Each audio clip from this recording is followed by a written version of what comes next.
হরে কৃষ্ণ। আজকে আমি আপনাদের সামনে অন্নদা একাদশীর মাহাত্ম্য কথা তুলে ধরব। ভাদ্রবতী কৃষ্ণপক্ষে অন্নদা একাদশীর মাহাত্ম্য ব্রহ্মবৈবর্ত পুরাণে বর্ণনা করা হয়েছে। মহারাজ যুধিষ্ঠির বললেন, হে কৃষ্ণ, ভাদ্র মাসের কৃষ্ণপক্ষের একাদশীর নাম কি, তা শুনতে আমি অত্যন্ত আগ্রহী। শ্রীকৃষ্ণ বললেন, হে রাজন, আমি সবিস্তারে এই একাদশীর কথা বর্ণনা করছি, আপনি একাগ্র চিত্তে শ্রবণ করুন। ভাদ্রের কৃষ্ণপক্ষী একাদশীকে বলা হয় অন্নদা। এই তিথি সর্বপাপ বিনাশিনী। যিনি শ্রীহরি অর্চনে এই ব্রত পালন করেন তিনি সর্বপাপ মুক্ত হন। এমনকি এই ব্রতের নাম শ্রবণে রাশি রাশি পাপ বিদরিত হয়ে যায়। এই ব্রত প্রসঙ্গে একটি পৌরাণিক ইতিহাস রয়েছে। প্রাচীনকালে হরিশ্চন্দ্র নামে এক নিষ্ঠাপরায়ণ সত্যবাদী চক্রবর্তী রাজা ছিলেন। পূর্ব কর্মফল ও প্রতিজ্ঞার সত্যতা রক্ষায় তিনি রাজ্যভ্রষ্ট হন।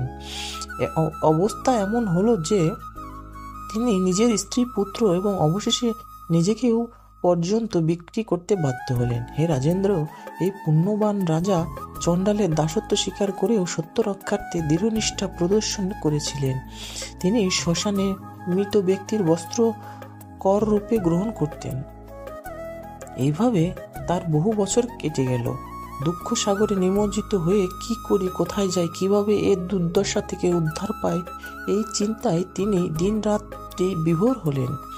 এমন সময় দৈব্যক্রমে দুঃখী গৌতম ঋষি রাজার কাছে এলেন। রাজা মুনিকে দর্শন করে ভক্তিভরে প্রণাম করলেন। করজোড়ে তার সামনে দাঁড়িয়ে একে একে নিজের সমস্ত কথা জানালেন। রাজার দুঃখের কথা শুনে মুনিবর বিস্ময়াপন্ন হলেন। অত্যন্ত ব্যথিত হয়ে তিনি বললেন, হে রাজন, ভাদ্র মাসে কৃষ্ণপক্ষের একাদশী অন্নদা নামে জগতে প্রসিদ্ধ। আপনি এই ব্রত পালন করুন। এই ব্রতের প্রভাবে আপনার সমস্ত পাপের বিনাশ হবে। আপনার ভাগ্যবশত আগামী 7 দিন পরে এই তিথির আবির্ভাব হবে। ওই দিন উপবাস করে রাত্রি জাগরণ করবেন। এইভাবে ব্রত উদযাপনে আপনার সমস্ত পাপ ক্ষয় হবে। হে রাজন, আপনার পূর্ণ প্রভাবে আমি এখানে এসেছি জানবেন। এই কথা বলে গৌতম মুনি অন্তর্হিত হলেন। ঋষিবরের উপদেশ মতো তিনি শ্রদ্ধা সহকারে সেই ব্রত পালন করলেন। তার ফলে তার সমস্ত পাপ দূর হলো। হে মহারাজ, এই ব্রতের প্রভাব শ্রবণ করুন।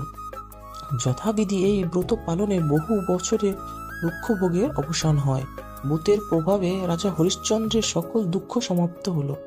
পুনরায় তিনি স্ত্রীকে ফিরে পেলেন এবং তার মৃত পুত্র জীবিত হলো।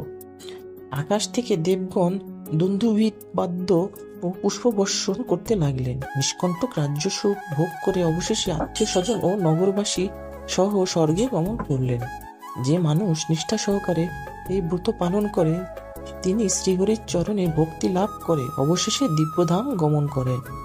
এই ব্রতের মাহাত্ম্য পাঠ ও শ্রবণে অশ্বমেধ যজ্ঞের ফল লাভ হয়। হরে কৃষ্ণ।